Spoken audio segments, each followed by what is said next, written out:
in my mind, I be trying to experiment with colors, and by the time I finish my eye, I be like, oh, you look real crazy. Oh, take this off.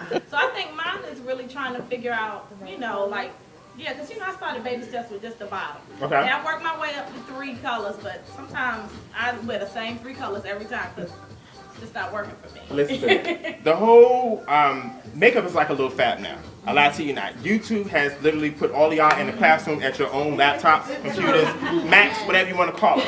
But the fact of the matter is when it comes to eyeshadow, I'm not going to say I hate it. Why? Because it's misproperly used. I don't care what anybody tells you. Everything you do is contouring the face. Everything. You're accentuating a feature. It's not just a pitter patter, oh, you're pretty. No, it's to accentuate something. So the biggest problem I find that artists and actually regular people have with eyeshadow and blending is color placement. Because everybody's like, oh, I want to blend this, I want to blend that. But you haven't placed it exactly where you need it to. So I see you say you're starting with baby steps right on the lid. Where do you find your problems? Are going into the crease, wondering where to stop at? Which is which? Look at my eyes, man. You can tell where I got lost at. I've learned a little bit about blending on the crease, and I know now, the importance of the correct brush. So I think mine is more of the crease in the brow area. Okay, cool. All right. So we're going to work mainly on the crease, since we got the lid down pat? All right. Go ahead. I can move up. You like smoky colors? Do you like them nude, natural? How do you like it? Let's just make a Moscato. We're going to do something dramatic. Okay. This is the biggest problem people find. They go like this. You pick up a busload of shadow, and then you're taking that white powder, packing it under your eyes, hoping that's going to give you the coverage that you need. No. So if you take the right brush, something very pointed, directly where you need it, tap off the excess until literally it's none there. Turn away so everybody can see. Sorry, my hands are cold. Lift your chin up for me. If you need to, open your eyes. You can have your client open the eyes because you really see the actual shape of where the crease is. Prime example, take my face. I have puppy dog eyes. I can't stand it. You can put all the eyeshadow you want on me, but when I go like this, you can't see it. Make sense? So definitely have them open their eyes. Mind you, this is no base. I don't care what anyone says. You do not need an eyeshadow base to do eyeshadow. Think about people who have wave braiding, or I said that all wrong, banding. Early years of makeup. You think they had paint pots and all that crap back then? You can use a little concealer, or you can really just work with the skin. It works either way. So I'm going to start right here towards the outer crease and literally contour her eye. Back and forth, small strokes, nothing too dramatic.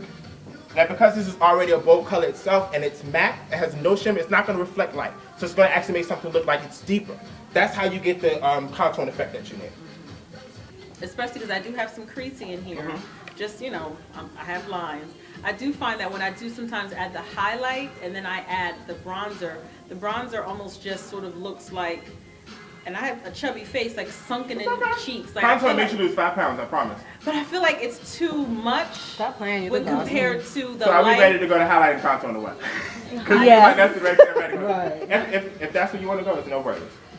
Even though it's like, because the color I actually use the CoverGirl one, the Clean Collection. Okay. And it has, like you say, the matte, but it has a little bit of shimmer to it, and especially the lights at work when And I this is look powder, at it. right? It's powder. Okay. I feel like I have to put on so much to get the effect I want. Therefore, compromising my overall finish, which is I want to be light and dewy, but I look like I'm powdered up. So I kind of feel like, do you prefer just working with the cream formula as opposed to adding on the powders and layering it to sort of get that overall effect? Because for me, I feel like too much, and then I can't take it away. Because I've been doing this for now an hour in the morning. I got to be out of the house, and I look at it, I'm like, I just got to go. And I think the overall end result is okay, but I feel like the skin-wise, there are some days I feel it on my skin. And I it can feels actually like 5 pounds of like crack. exactly, because I've been running because the highlight is so light, but I love it. And, It's the best. I It's the bright. I You want see to my be. portfolio, I'm like a highlight, like, Yeah. I love highlights. Exactly. But okay, let me express where I come from with the highlight and contour. I'm a person who loves texture. Texture, for those who don't know what that means, whether it's cream, liquid, or powder, I love playing with all of it. For those of you who have seen my portfolio, have you noticed that certain parts of the skin look matte, certain parts look creamy, certain parts look very hydrated? You put different textures in different areas. So if you like, we can go straight in highlight and contour. I can show you how to do it a better way without powder. Okay. That help? Okay. Yes.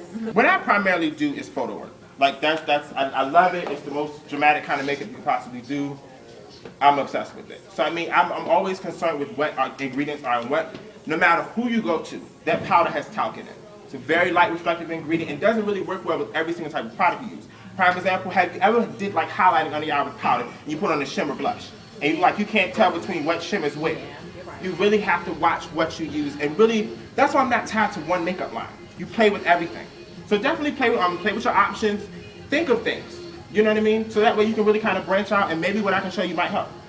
Actually, can you show me, because I tried to, you know how you can make your nose slimmer by shading it in, like, down lines? I've tried, I know how to contour my cheeks, but right here, I feel like it does not come out right all the time. It does not come out right. I just look like I have two lines right. And I try to blend it in, and it's like, yeah. I gave up. Okay. One more thing there.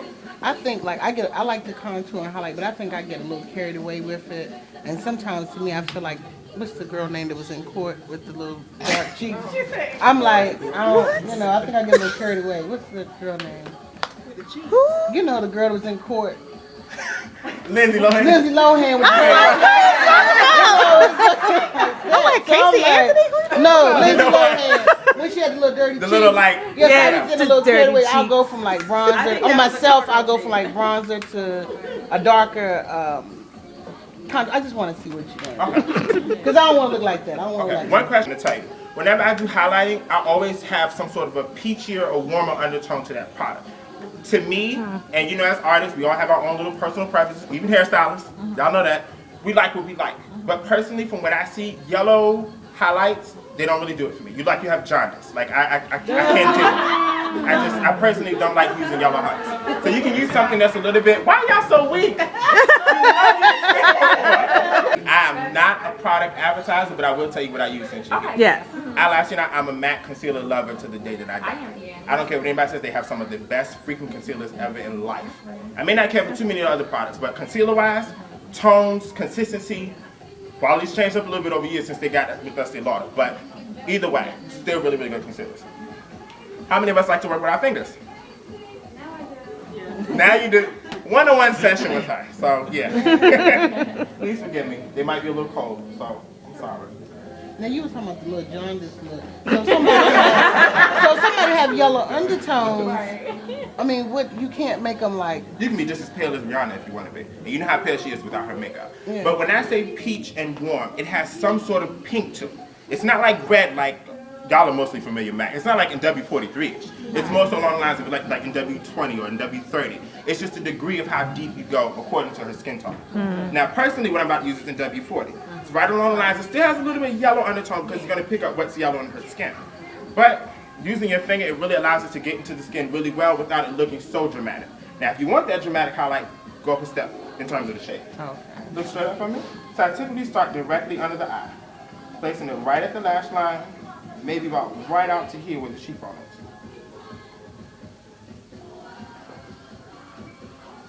Now you could use this as a highlight, or even if you have dark circles to reverse the look of a dark circle, you can still use something that quote unquote highlights. Just use maybe like your normal tone foundation or really good powder over top of it. Now, would you recommend doing this before? Because I generally do it after. I personally love to, I highlight and contour before. You will look snatched and bridged before. Right. You don't even want to touch your eyes after that. After that, you don't need no eyeshadow, right? Because, I mean, I'll lie to you not, I mean, for any of you who see my work, I'm like a Sam Fine lover. Like, everything I do is pretty much get around with what he does. But I generally highlight and contour first. Like, everything is snatched and done ahead of time. So I typically bring it out maybe right to the top of the cheekbone. But do you notice how about here, it's already blended to her natural skin tone? Work with your fingers and really press it into the skin. I'm not saying for you to go, but literally take your time to pat it. Don't rub it, don't scrub it, but pat into the skin really, really well. As far as the nose, of course, at first it's going to look off because it's not her, her normal shape. But literally take it up into the forehead a little bit.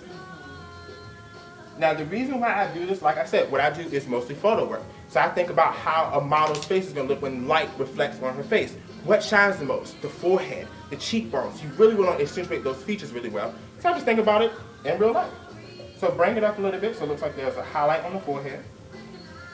Right between the brows. You can take another finger and literally blend it right on them together.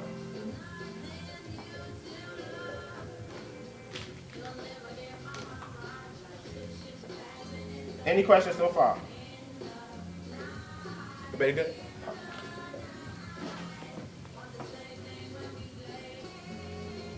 Now I use cream foundation as well. So you do the highlighting and contouring first, and then you would do the all-over foundation after? Because Now, would truthfully, you I don't blend put it with- all over. I don't put it all over. I really accentuate the cheekbones. I bring out the, open up the eyes a little bit more, accentuate the nose. And then really, with foundation, I only touch it up where it's needed. Unless it's a photo shoot. It may go all over, usually doesn't. But it's just based on that artist's perception, that's all. Okay.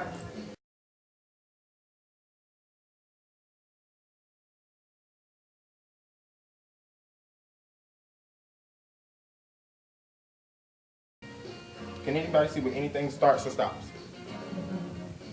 Looks really natural, right? That's because creams really work well with skin. They hydrate the skin really well. I don't care if you have the oiliest skin in life, they hydrate skin beautifully. You just have to use the right amount of product. And you notice there wasn't a lot of product to use for highlighting. Now contouring. Let's see.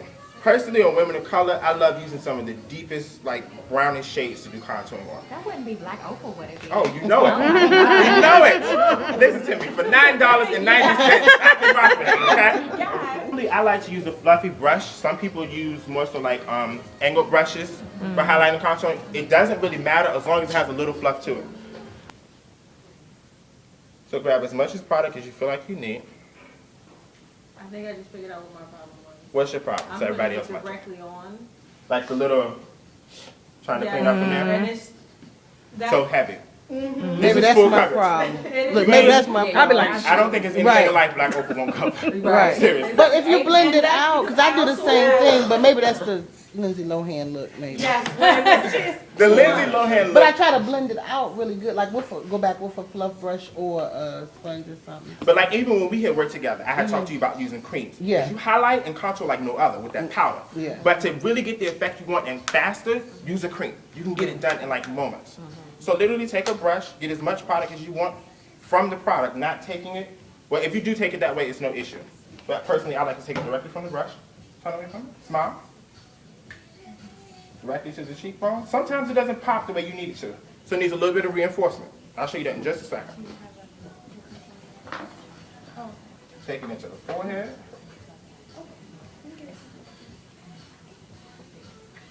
And literally like all around the perimeter of her head.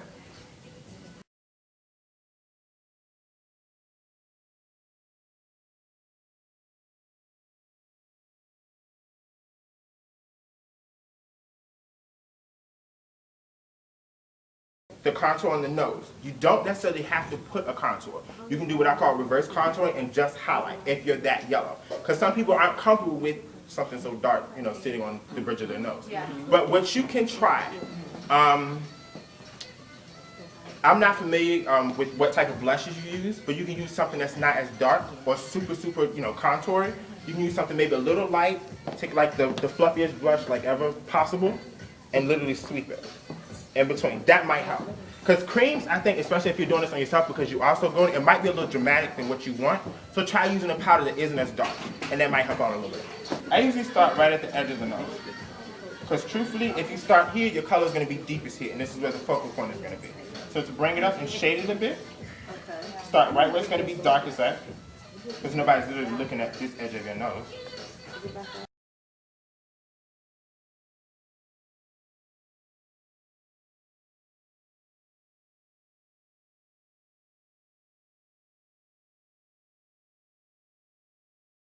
Max Prep and Prime, that white powder. I love it. I love it, but you have to watch your product usage. It has mica in it. The second you take that, let me show you a little something real quick. It's like my favorite blush ever in life. You need to get Taj Mahal in your life. It's by NARS, by the way. Smile for me.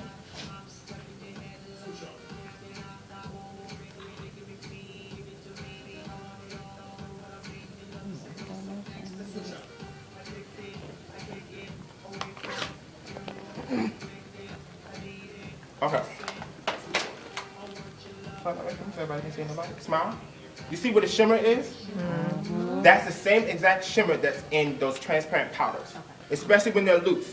You have to watch your product usage with that because it really, the purpose of those powders are to matte oil. To really control anything that's overly sheeny or like, you know, super oily. So you really have to watch your product usage with that. But truthfully, I'm not lying to you. You got to do your research on your products. Right. I know so many artists who don't know the first thing or the first ingredient that's in a lot of stuff they use. Right. So research about your products, and that'll really help you in selecting a lot of products that you put in your kit. The way that you highlight and contour your women of color, do you apply the same methods to your Caucasian This is like the biggest client? question ever. I'm not gonna lie to you. To me, it doesn't work. I'm not gonna sit here and go, yeah, it's the same exact way. People say it all the time.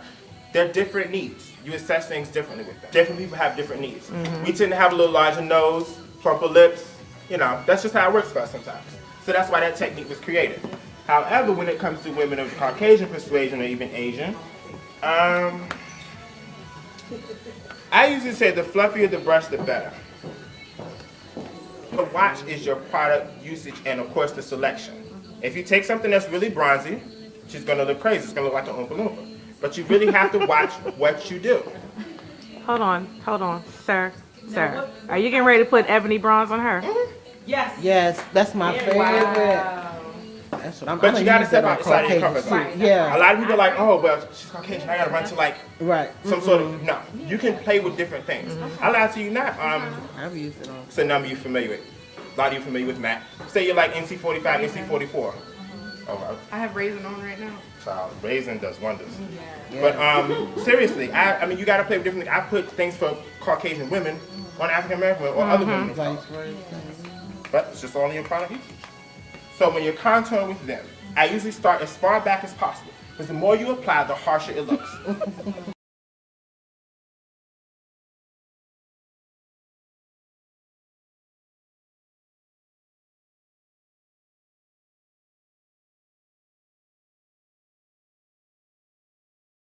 Highlighting. Is that a big problem for a lot of people when it comes to Caucasian women? Yeah. Why is that? Because I tend not to. I just don't do it. Because you feel like you, no, it's just like, because once you do the contour, it already pops it enough. Yeah, because sometimes I've seen them look like little ghosty, you know. No, I'm serious, little extra under the eye, and I was like, oh God, I'm gonna have to get But how this many of you off have of also seen like the little Hollywood runway carpet thing where you have like just a little white powder in one spot? Oh, yeah. That's something you also want to avoid too. But even with Caucasian women, I still love using creams. It really doesn't change for me. I can find the cream I want. You gonna highlight her? Oh, okay. Well, cool.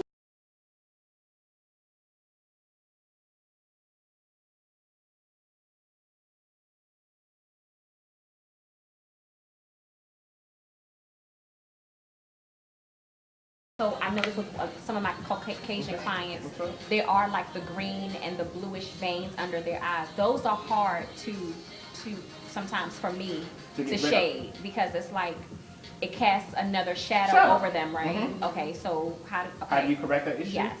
Let me give you a celebrity that you more than likely see this on a lot. Donald Trump. He's super pink here, he's super yellow here. Yeah. I don't know why there's been this thing of, oh, you're Caucasian, you're gonna wear yellow tone foundation. No, it's no different than women of color. You assess the needs accordingly. Okay. Just because she has a little bit more yellow undertone to her skin, it's the same thing like if you're trying to conceal a dark circle, you have to think about color theory. To conceal something that's blue, what color would you use to actually get rid of that? Something a little bit more orange or peachy. What kind of creams do you use? Like from what, like MAC or? Everywhere. MAC, Black Opal, some of Iman's creams. Becca for Caucasian women. Oh my God. Becca is a wonderful line. The sticks. Bobby has good sticks too. But Bobby believes everybody's yellow, so it may not work for everybody. So look, she's like, look, she's a hairstylist and she's selling it. Look, I pull from everything. I'll lie to you now. A woman asked me out there, what's your favorite makeup line? I don't have one. I pull from everywhere. So I really go out there, have fun. Like literally, if you want to go window shopping, so to speak, jump from counter to counter and play with stuff. You know, have somebody play on your face if you trust them that much. But literally swipe, swatch, and that's how you learn and assess. And that's how some regular people have become artists. So, you know, practice. Just play with different things.